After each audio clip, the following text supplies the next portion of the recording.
right, episode 17 of Backbreakers and Bites. The show just keeps evolving. Last time we went to a grand opening.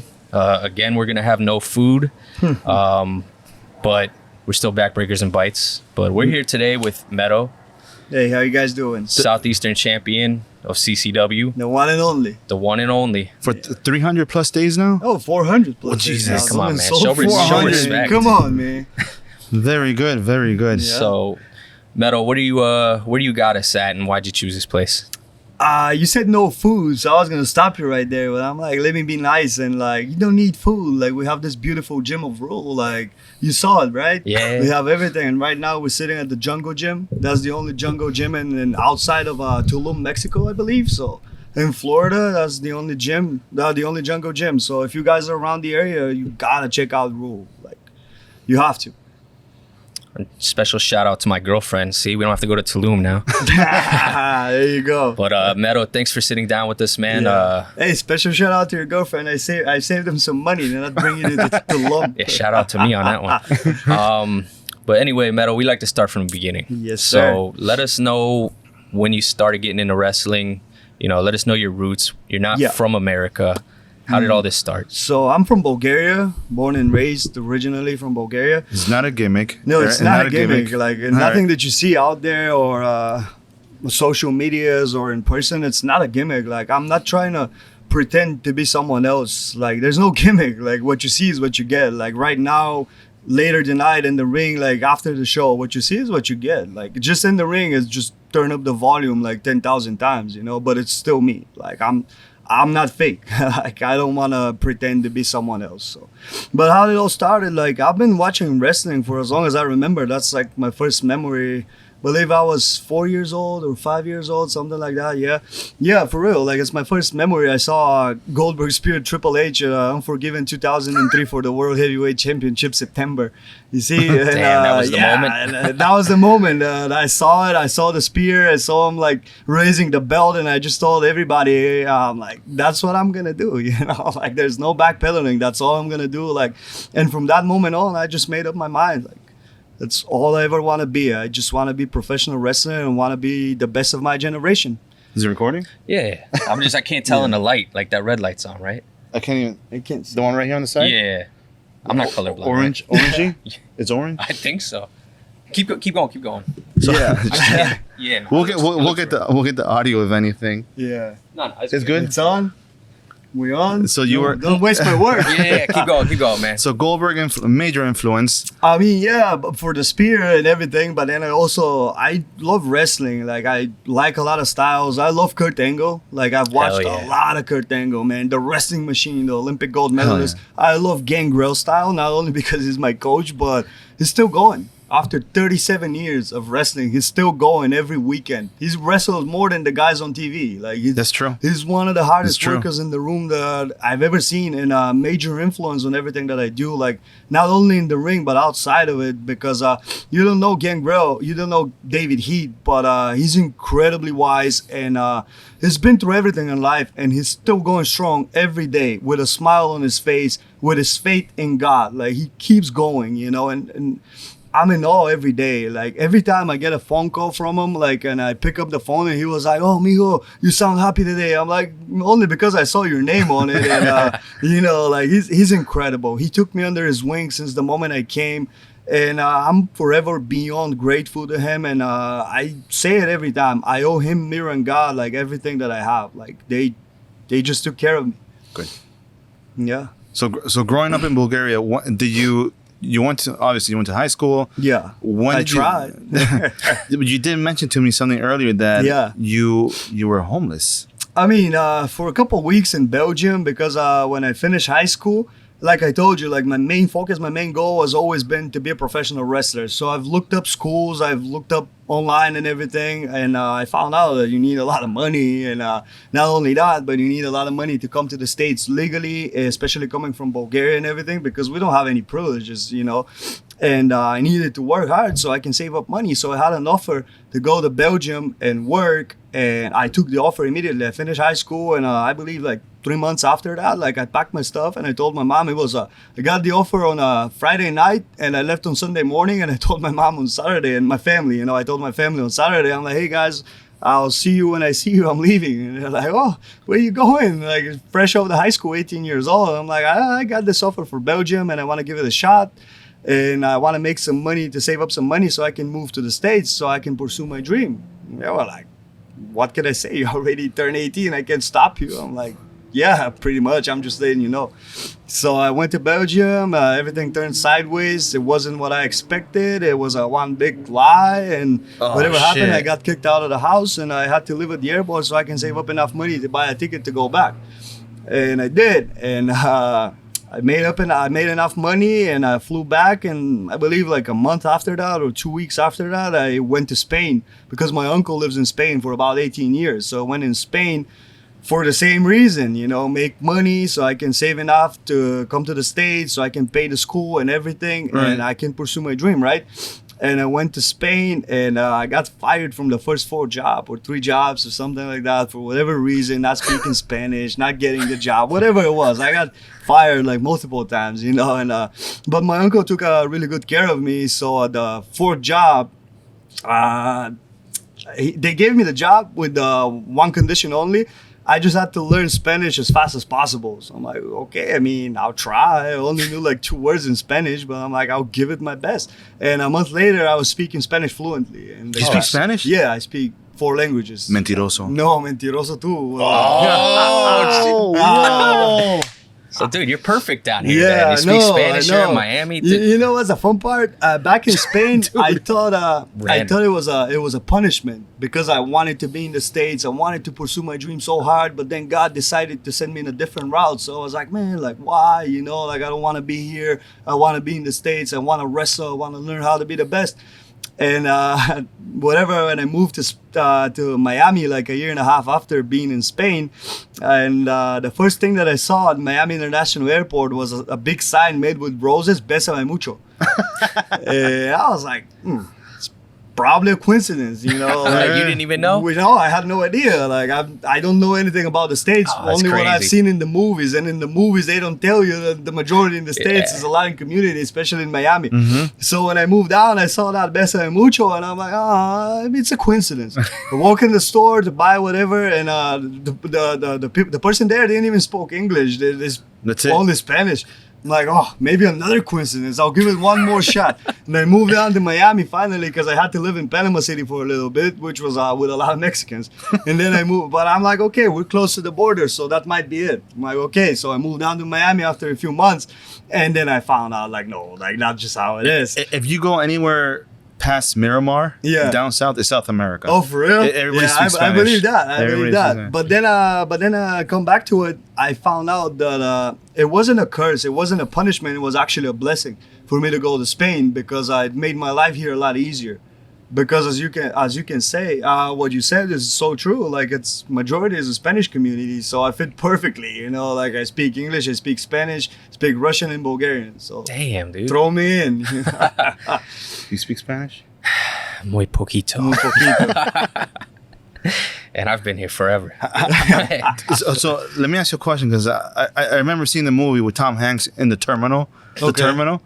Okay. Well, how was it living at the airport? It's just sleeping around. I only went there to sleep around there because that's the safest spot. Yeah, it's true. Especially in Belgium. The airport in Belgium is full of military with big guns and police and everything, so nothing can happen to you. And I just told them nicely because they saw me like I was like 18 years old, and I told them my story, and they were like, "Oh, you're fine." That's true. Because okay. I'm picturing you 18, looking like physically. I was looking like that, so they couldn't believe. But the beard and the baldness and the tattoos, like everything's the same. I haven't changed much. But I showed them my ID, and they're like, "Oh, you're really 18?" Like it's very hard for people to believe my age. Like a lot of them are like, "Oh no, you're lying." I'm like, "Yeah, why would I lie to you?" Like what do I gain from that? But whatever. Yeah, it was The worst memory that I have over there was because I was sleeping next to a trash can because that was the softest spot, right? Because the trash can, whatever, you don't want to sleep on the ground every day in front of the stores. And an old lady just threw her trash, and I was sleeping, and it just fell on my head.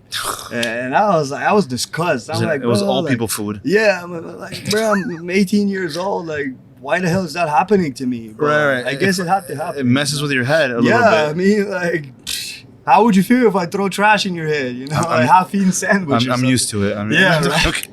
Yeah, I do it to him after every Oh episode. man, I bet. Yeah.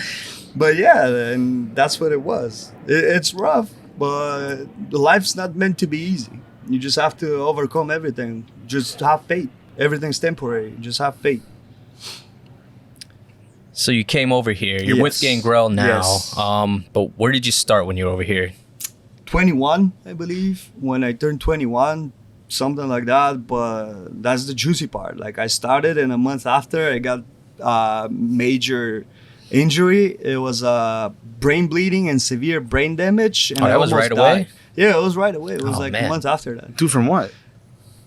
Life. Yeah, it happened. So it wasn't a ring injury. It just It happened. just happened, you know, like it's unfortunate. Accidents happen, whatever, like, but it happened. And I was out for 8 or 9 months, something like that. And the doctors were telling me that I might never wrestle again. Like, coach was preparing me for the worst. He's like, Mijo, like, you might never wrestle again. You might never do anything athletic, any sports. And you have to face the fact that if that's the case, like, you're not going to do any more athletic stuff. So you have to be prepared. I'm like, oh man, how do you prepare for that? How did it happen? Were you sleeping? You woke up? You had a severe headache, or I took a move and I took it wrong, and one thing led to another, and I just kept going and I kept going, and from concussion to another concussion, and then like it was like 2 concussions or 3 concussions of the same one after another, and it just developed brain bleeding and severe brain damage. oh shit? So Yeah. you lost a ton of weight when it happened? Or Oh what- yeah, 'cause I lost like 50 pounds, like, because you know, like, it's 9 months with no was physical that activities. the picture you posted? Yeah, it's yeah, I mean, it is what it is. Like, I don't like it, but it is what it is. But yeah, it was like 8 or 9 months with no physical activities, like depression, because back home nobody knew about it. The only people that knew here was the people from the school and coach and his wife, you know, like, and that was him and his wife, and the brothers and sisters at the school was the only support that I had. But yeah, it was rough. The depression was really hard, you know, like, that was the most difficult time in my life, brain damage, you know, like. But yeah, anyway, like, God recovered me from that too. So, and after that, I came back and I trained for a couple months, and I finally started doing matches, and I tore my hamstring. Oh my god. Yeah, Man. it wasn't like a fully torn, it was partially torn, but the bruise was still like huge, and I couldn't do legs for another 8 months. But I said, like, you know what, like, I don't really care, I'm here to train, so I just trained on one leg as much as I could, you know, like, just on my right, like, whatever you want to do, I'm just hopping in one leg and I'm still training, It's because dedication. well, that's what I came for. Like, that's why I sacrificed everything for, to be here and to be the best, and to show to the world and to show everybody in class that they can outwork me. Like, I don't really care who you are, what's your background, you're not gonna outwork me. Like, I'm here for a reason. I'm like military, I'm like soldier, you know, like, wrestling is the one thing that gave me purpose in life, and it saved me from everything, and yeah, I'm here for that. You would definitely get that vibe watching you. I mean, dude, Do like the you? first time we saw it, it's like, was it got a Russian soldier or what? Like, Yeah. you got that. I mean, it makes sense. You said the first thing you watched was the Goldberg fight, and you got the crazy spear. Yeah. You kind of you got that vibe, man. But so Goldberg was your main influence, or? Yeah, I would say so. Yeah, because I love the intensity that he brings to the table, and the star power, and then just the ability to sell out the arena and put asses to the seats, because that's what wrestling's all about. You know, like, the ability to present yourself in a certain way. Like, and I'm like, wow, this guy's tremendous at that. You know, like, why not? Man, so you were following Goldberg when he joined WWE. I follow the whole career. The like, I've WCW? seen like WCW, like every single match, every single Are you a moment. WCW guy? I don't know, because I grew up on WWE, but so because I'm young, so I'm a WWE guy. Ask it, Ricky. Ask it. What? Scott Hall or Shawn Michaels? No. Would you? Shawn Michaels. Really? Yeah. I keep losing that. No, I love it. What did? No, Jacko said Shawn Michaels too. Oh, of course. Yeah, we know Jacko. He's great. Did anybody ever see Scott Hall? I think Mo. Mo, yeah, King Mo. Oh, yeah. King Mo said. Oh, King Mo's You got amazing. one. Yeah. I was gonna say if you were a Team Goldberg or Team NWO, but you're Team Goldberg. I was Team Goldberg. Yeah, I still am. Yeah. So bringing up King Mo, you did just tell us a funny story, man. You ended up wrestling with Mo. It was during because you got the shirt on, the Gangrel's Wrestling Asylum shirt. Yeah. And, things happened and you guys were training somewhere else. Yeah. And they tell us about the show you wrestled with Mo. I mean, we were just at the same show together. We didn't wrestle against each other or anything. Right. But, we still say hi and respect and everything. Tremendous athlete, tremendous person. And it was a flea market in Opaloka or Hialeah. I can't remember, but it was wild. And he had to wrestle Loki in the main event. And that was like tremendous main event. Like, that's one of the most hard-hitting matches that I've ever seen. Like, those guys just stole the show and tore the house down. Unbelievable. I just thought athletes. about that. They were probably pretty stiff, right? I don't know, but everything. Loki's pretty stiff too. I don't know, but they're amazing. Have you seen that video of Loki doing the rolling thunder and knocking the guy out? Of course. I'm a huge admirer of Loki. Like, I love the person. Like, he's given me so many great advices over the years and everything. I'm forever grateful for everything that he's done and huge admirer.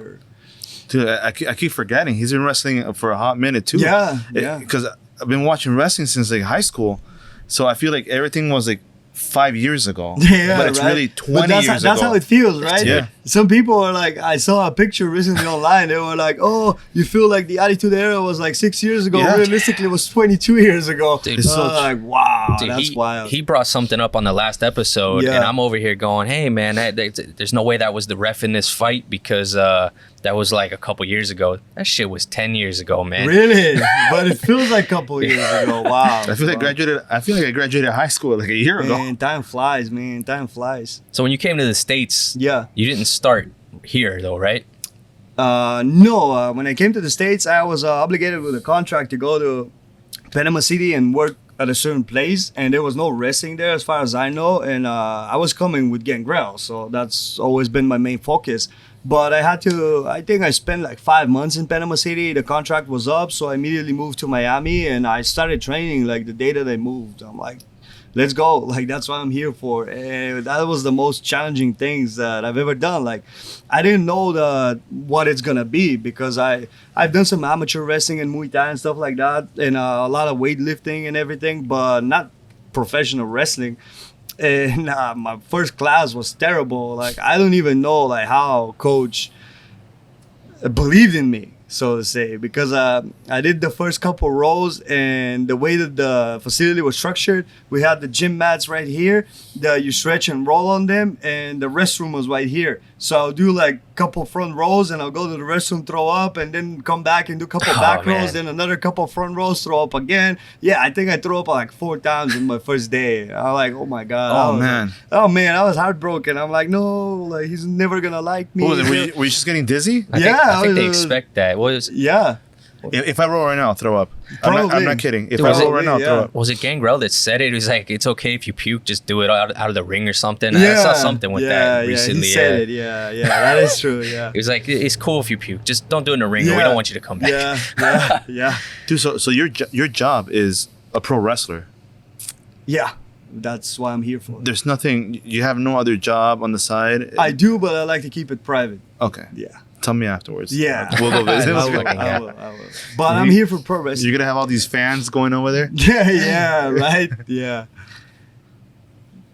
So you have a relationship with someone that's pretty significant that comes from the same area, Miro. You want to tell us a little bit about that?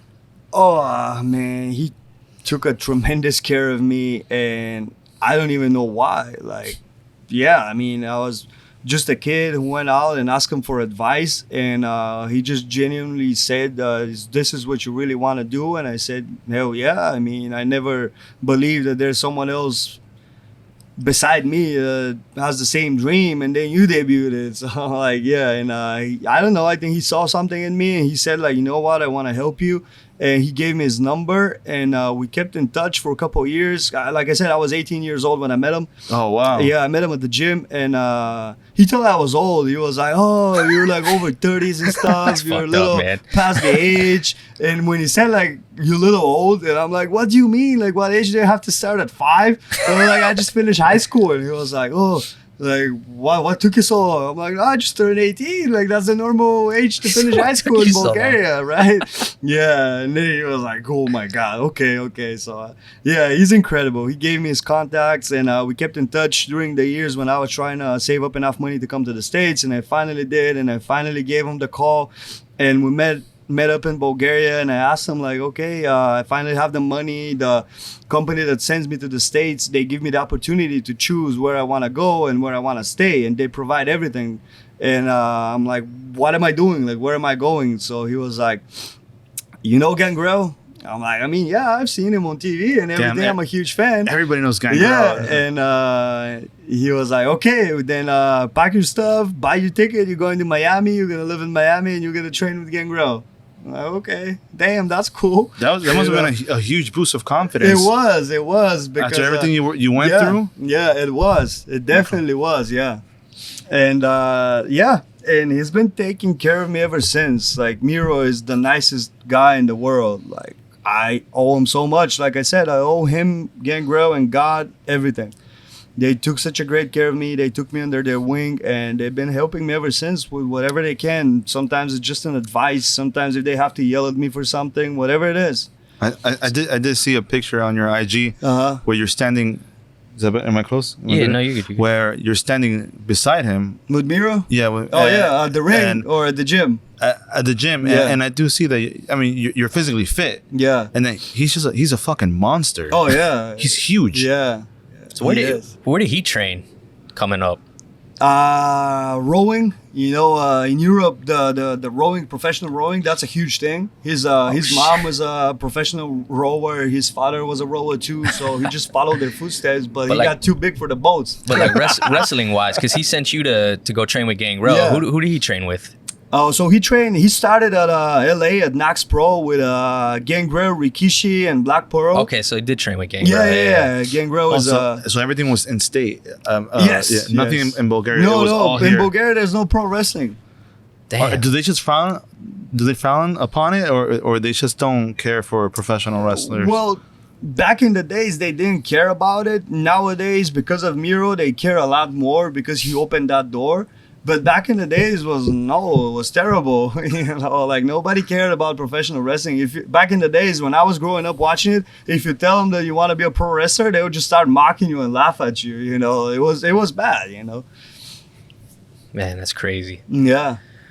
But that's like, dude, it's such a small world. Like, it is. Everyone's connected through Gangrel. Yeah, it's like literally everybody's connected through Gangrel. Man, Coach is the man, bro. Like he's awesome. Like, I don't have enough good words to say about him. Like, he's everything to me. Like, he's like a father to me. Yeah, that dude. Everyone says that. Everyone says like. Yeah. And it's crazy that he has so much time to spend with so many people. He doesn't, but he makes it time. Right, which is nuts. Man, he wakes up. He's like The Rock. Like he wakes up before the sun. Like, he's up at like 5 a.m., 4:30 every morning. Sometimes he doesn't even go to sleep at night. Yeah. And he's always on the go. Like, he's like, don't stop. He gets booked. He gets bookings, and he's everything. Like, whether it's a podcast, go to the gym. He goes twice a day. He goes to the gym. Whether it's just the sauna or he's still gonna lift weights, he goes. Like, he doesn't stop. Like, I'll be honest with you. When the Brood came out in the WWF, I've never cared for Edge. Really? I've never cared for Edge. Wow. Christian, maybe because of AEW. Yeah. But fucking Gangrel was one of my favorites. He is amazing. He really was. Yeah, he's that good. He's amazing. When we went to that show when you wrestled Jake Goldberg. Yeah. And Jack. And then Jack's his brother. Is he really? Yeah. Oh, that's crazy. See, yeah, you meant to say yeah. Oh my, you got it. It was a CAG. And Gangrel's music came out. Yeah. I looked at this guy and I was like, "Is he really wrestling?" totally fan out. Yeah, it was a surprise. It was a surprise. Yeah. Completely fan out. Yeah, I didn't know either. Like it was a last minute decision. It was like because he had a ticket for a concert or something, so he was gonna go to a concert. But then we had an open spot, and somebody just gave him the bug. Like, hey, what if you come? I was like, say no more. I'm on my way.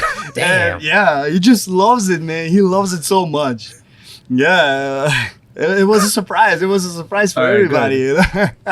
Yeah, he's incredible, man. Like, so do you train a shitload? Like, yeah, you were already here. You're fitting us in. You got somewhere else to be in a little bit. But what does a typical day look like for you? Because I know you said you train for like 6 hours wrestling. I mean, when I get to the school, like, yeah, the classes don't start until 6, but I'm always there at 4 o'clock, the latest. And I start training, start rolling around with whoever's there at 4:30, and I go back home at like 10 o'clock, 9:30, 10 o'clock. And before that, I come here to hit the gym. And yeah, then you gotta go 10, you know, because you gotta be 10 for the ring. So it's wake up, like cook bunch of stuff, bunch of meals, like 5, 6, 7 meals, like cook all that stuff. Come here, train with Ellie. Like Ellie's again tremendous guy. Like also he took care of me when I really needed him. He's the coach here. He's the owner of the gym. Incredible, man. And train here with him and bust my ass. Go back home, take a shower. Relax for like an hour maybe, and then go straight to the CCW facility, and then Friday, Saturday shows. Yeah, like this just doesn't stop. Nah, damn. Yeah. Man. What sets you apart from the current? Actually, I don't want to say the CCW roster, but from other professional wrestlers that are coming up in the independents. What sets you apart?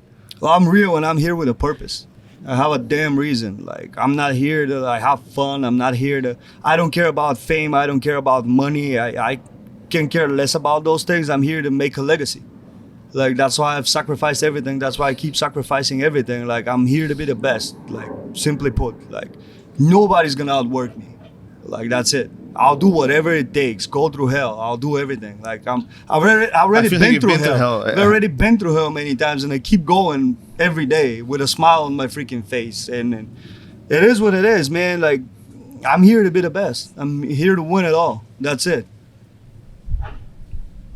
Pretty good answer. Yeah, I hope it fits. pretty good.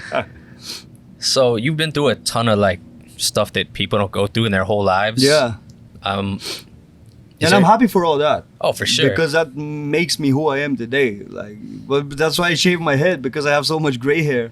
So what's been the craziest moment in your life so far? Is it the brain bleed, or living at the airport, or is there something even crazier that happened?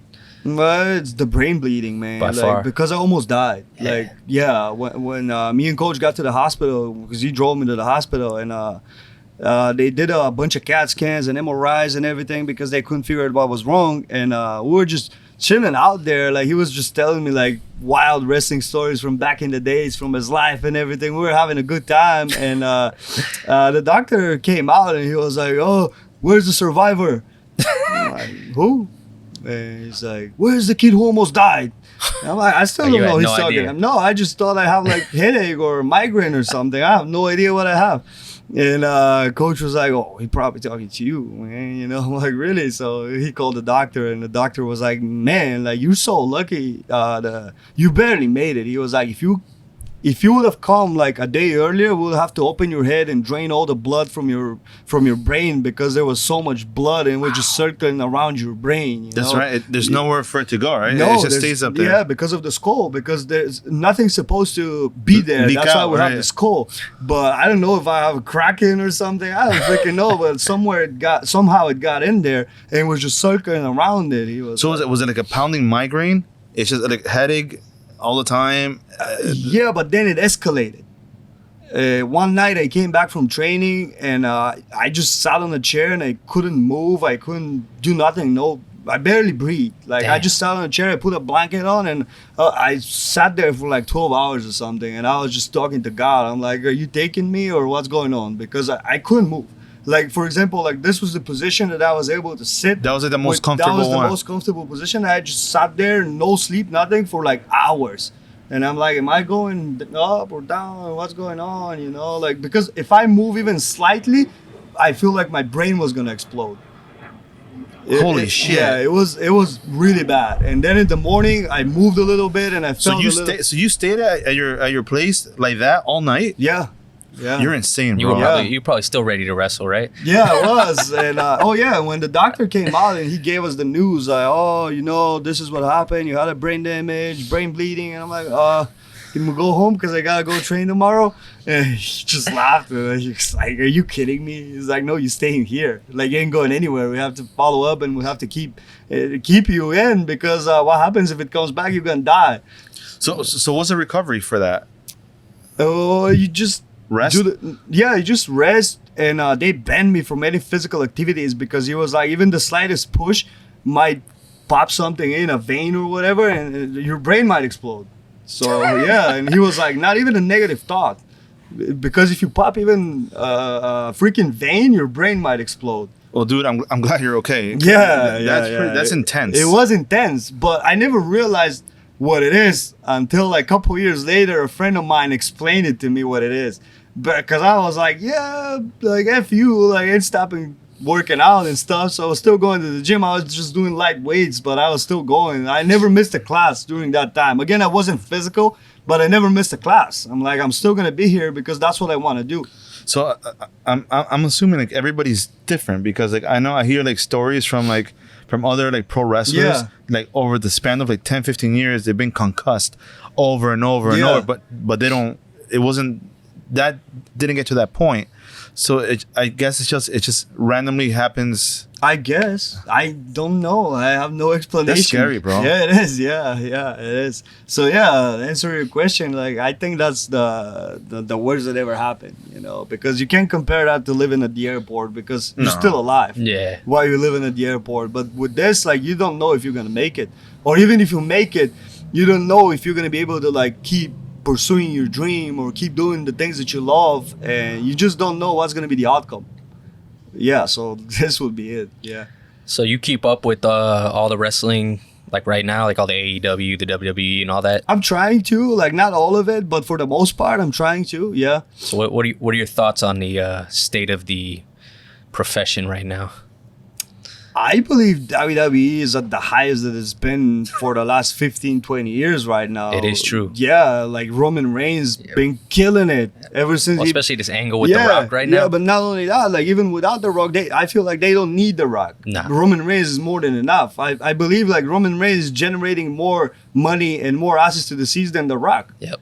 But it's an interesting spin what they're doing right now. Yeah, like it is. Have you kept up with the whole Rock thing. went heel and all that? The whole thing, yeah. I still believe When like. does this happen? Are you serious? Oh, you haven't seen? I swear to God. Cody was supposed to fight Roman. The Rock came What's back. wrong with you, bro? Your best friend Punk was like, hey, it looks like a really famous guy that never wrestles is going to come and steal your match. He's like, I don't know anything about that. I don't know how that feels. And Cody was like, no, I don't care, man. I want to fight Seth Rollins. Yeah. So anyway, they're having like a press conference and The Rock busts in.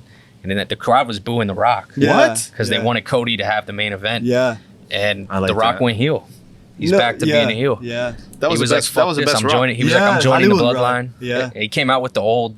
It was sleeveless now, but like the old $5,000 $500 shirt. Yeah, 500. No. Okay. Yeah. The Versace, the yeah, white. the Hollywood Rock, man. Yeah. So I mean, Fuck. dude, it's so true though. They got more Yeah. eyes on that than they have in forever. Pretty much, and the way that they build it is true. Like this is gonna be the biggest tag team match in the world. They announced it last night, right on SmackDown. I didn't even know that. It's gonna be a tag team match now. Yeah. The Rock announced it. It's gonna be Who's Cody gonna be with? Seth. Oh, Yeah, Rock and Roman Oh, versus that's- Cody and Seth. Yeah, that's big. Damn, that's pretty cool. Yeah, and the way that he announced it, he's right. Like, it is going to be the biggest and the most anticipated tag match in the history of pro wrestling, not only WWE.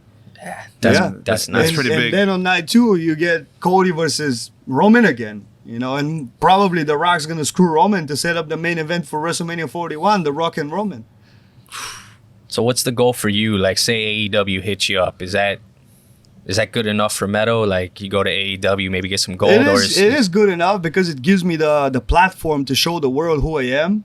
So whatever comes, whatever comes, like I said, I just want to leave a mark. Wherever that is, wherever it ends up being, I just want to leave a mark, and I want to show everybody that as long as you put your mind into, you can do it. Like, you just have to have faith and believe in God and be a good person and have a good heart. I do it like, I don't know, man. I do it because I have a big giant heart and a big fucking chip on my shoulder every day. So that's the only thing I know how to do, and that's the only thing that I'm gonna do. Who's your biggest adversary in the CCW? I don't know what that word means. Who's your enemy? Oh, enemy. Yeah. Who's my biggest? Besides Ozzy. Ozzy? Ozzy's cool, man. Like, I like Ozzy. Like, you know, the funny thing is, we were training together back in GWA, you know. Like, I've had one of my first matches against Ozzy. Oh, that's crazy. Watching them now, I'm like, oh my God. Thank God that nobody has footage to that. You know?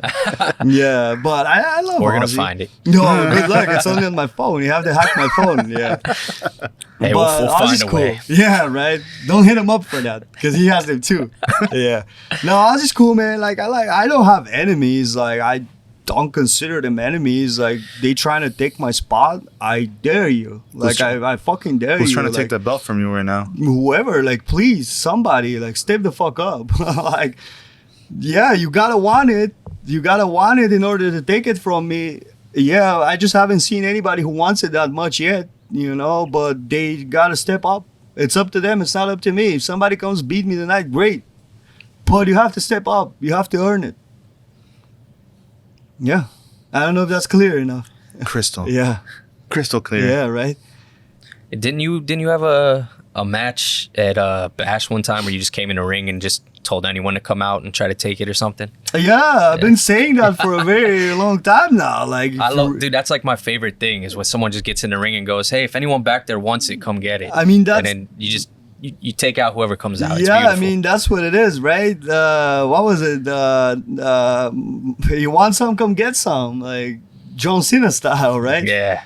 I mean, realistically, you gotta be real about it. Like, if you want it that much, come beat my ass and get it if you can. If not, like, go back in the line. That's it. Besides Goldberg, anybody else influenced you? Oh, a lot of people. Like Gangrel, like I said, major influence. Miro. We're talking about like wrestling or no, like coming up through as you were growing up. A lot of people. Give me your top five. I don't have a top five because I like a lot of wrestlers, you know, like I said, I love Kurt Angle, Triple H, Edge, Randy Orton, Batista, John Cena, like even Kane, The Undertaker, like Miro, Gangrel, like all these guys, man. Like I try to like Roman Reigns and all these guys, AJ Styles, I love AJ Styles, Shawn Michaels, like you said, like Scott Hall, like I like Scott Hall, like, you know, like all these guys, man. Like I'm Sting, I was a big Sting fan, you know, like. You know, I didn't like Sting as much when I was growing up, but I do like him now. With me, it's the reverse. Really? Yeah. Because like he was like the Crow, you know, like that crazy mystic character, like he's coming up in the air and the bat and just steals your soul. It was incredible. That whole feud he had with the NWO. Oh yeah, that what made Sting. It was just him. Yeah. It was him versus the whole NWO. That was great. Yeah, it was. And they were terrified of him. Yeah, all of them were terrified of Sting. Yeah. Dude literally just drops in the ring like, yeah, there's 20 of you. And, Virgil passed away. Yeah, I saw, man. Rest in peace. He sent me a text and I was like, damn, that sucks. Yeah. Dude, the worst thing is, I think the thing he's known most for... Meat sauce? No. That picture at a convention where it's just Virgil and like no one's there. The lonely Virgil? Oh, I see it. Yeah, I see it. Yeah. Dude, that's so sad, yeah, man. But rest in peace, man. Like, let's hope he's in a better place now. Yeah, definitely. For sure. Yeah.